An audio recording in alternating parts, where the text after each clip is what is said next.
স্বাগত জানাচ্ছি BBC media action লার্নিংয়ে। আশা করি সবাই ভালো আছেন। আমার নাম শেহরিন। এই ভিডিওতে আমরা কথা বলবো স্মার্টফোনের ক্যামেরা দিয়ে ভিডিও বানানোর সময় কি কি বিষয় খেয়াল রাখা দরকার সেটা নিয়ে। আমাদের প্রায় সবার কাছেই স্মার্টফোন আছে। আজকাল অনেকেই স্মার্টফোন দিয়ে ভিডিও করছেন, নিউজ করছেন, যেটা একটি দারুণ বিষয়। কয়েকটি জিনিস মাথায় রাখলেই স্মার্টফোন দিয়ে আরও বেটার কোয়ালিটির ভিডিও আমরা পেতে পারি। যেমন প্রথমেই আমাদের খেয়াল রাখতে হবে স্মার্টফোনের ক্যামেরার লেন্সটা পরিষ্কার আছে কিনা। রেকর্ড শুরু করার আগে ফোনের ক্যামেরা লেন্সটা পরিষ্কার করে নিতে হবে। কোনো গ্লসি কাপড় দিয়ে লেন্স পরিষ্কার করা সবচেয়ে ভালো। এছাড়া শার্ট, টি শার্ট, টিস্যু, হাতের কাছে যেটাই থাকুক তা দিয়ে হালকাভাবে লেন্স পরিষ্কার করে নিতে হবে। খেয়াল রাখতে হবে যেন বারবার পরিষ্কার করার কারণে গ্লাসে আবার দাগ না পড়ে যায়। ফোনে স্টোরেজ স্পেস আছে কিনা রেকর্ড শুরু করার আগে সেটিংসে গিয়ে তা দেখে নিতে হবে। ফোন স্টোরেজ ক্যাপাসিটির মোটামুটি অর্ধেক ফাঁকা থাকাটা ভালো। জায়গা কম থাকলে আমরা ভিডিও রেজলিউশন কমিয়ে নিতে পারি, তাহলে অল্প স্টোরেজেও বেশি শ্যুট করতে পারবো। বেশিরভাগ স্মার্টফোনে ভিডিও সেটিংসের এই রেজলিউশন কমানোর অপশন রয়েছে, তবে প্রফেশনাল ভিডিও করার জন্য রেজলিউশন ন্যূনতম 1280x720 দরকার।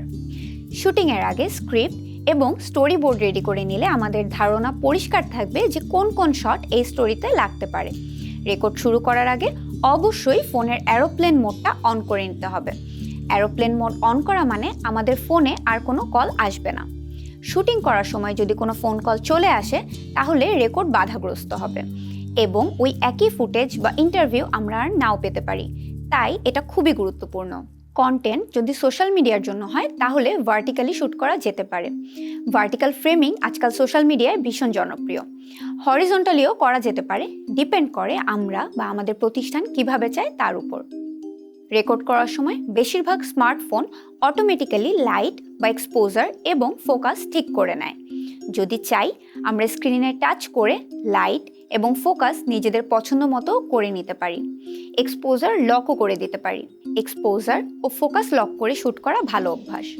এতে ভিডিও করার সময় আলোর পরিবর্তন এবং বারবার ফোকাস পরিবর্তন হওয়ার মতো সমস্যার সমাধান করা সম্ভব। স্মার্টফোন দিয়ে ভিডিও করার সময় সাবজেক্টের উপর ঠিকমতো লাইট পড়ছে কিনা তা খেয়াল করা খুবই জরুরি। এক্ষেত্রে সবচেয়ে সহজ পদ্ধতি হলো সেলফি ক্যামেরা অন করে নিজে একটু ঘুরে দেখা যে কোন অ্যাঙ্গেল থেকে ক্যামেরা ধরলে লাইট ভালোভাবে পাওয়া যাচ্ছে। যেখানে ভালো লাইট পাওয়া যাচ্ছে সেই জায়গায় সাবজেক্টকে রেখে ভিডিও করতে হবে। এক্ষেত্রে সাবজেক্ট হলো যিনি বা যা আমরা ভিডিও করতে চাই। আবার সব ক্ষেত্রে সাবজেক্ট আমাদের সুবিধা অনুযায়ী মুভ নাও করানো যেতে পারে। সেক্ষেত্রে মোবাইল ক্যামেরার অ্যাপ দিয়ে আলো বাড়ানো বা কমানো যেতে পারে। তবে আলোর উৎসকে সাবজেক্টের পেছনে রেখে ভিডিও না করাই সবচেয়ে ভালো। প্রায় সব স্মার্টফোনেই আমরা ভিডিও করার সময় জুম করতে পারি বা দূরের সাবজেক্টকে কাছে নিয়ে আসতে পারি, তবে এতে ভিডিও কোয়ালিটি খারাপ হওয়ার ঝুঁকি থাকে। তাই জুম না করে আমরা সাবজেক্টের কাছে ফোনটি নিয়ে যেতে পারি, তাতে বেটার কোয়ালিটির ভিডিও পাওয়া যায়। আবার অনেকের ফোনেই একাধিক লেন্স থাকে। সেক্ষেত্রে আমরা ক্যামেরা অ্যাপ্লিকেশন থেকে লেন্স সিলেক্ট করতে পারি, কারণ এক এক লেন্সের ফোকাল লেন্থ এক এক রকম হয়। যদি প্রয়োজন হয় আমরা ক্যামেরার লাইট অন করে নিতে পারি। সাধারণত ইনডোরে এটা প্রয়োজন হতে পারে, তবে মনে রাখা দরকার ফোনের লাইট অন করলে ব্যাটারি দ্রুত ফুরিয়ে যাবে। সাধারণত ট্রাইপডের সাথে স্মার্টফোন সেট করে শ্যুট করলে স্টেডি শট পাওয়া যায়, কিন্তু যদি এমন হয় কোনো গুরুত্বপূর্ণ বিষয় আমাকে শ্যুট করতে হবে এবং ওই মুহূর্তে সাথে ট্রাইপড নেই, তখন ফোন হাতে নিয়ে শট নেওয়ার সময় স্টেডি শট পেতে আমাকে হাত দুটো যতটা সম্ভব বডির কাছে নিয়ে আসতে হবে, অথবা কাছাকাছি যদি এমন কিছু থাকে যেখানে হাত রেখে শট নেওয়া যাবে, স্টেবল শট পেতে আমরা সেটাও করতে পারি।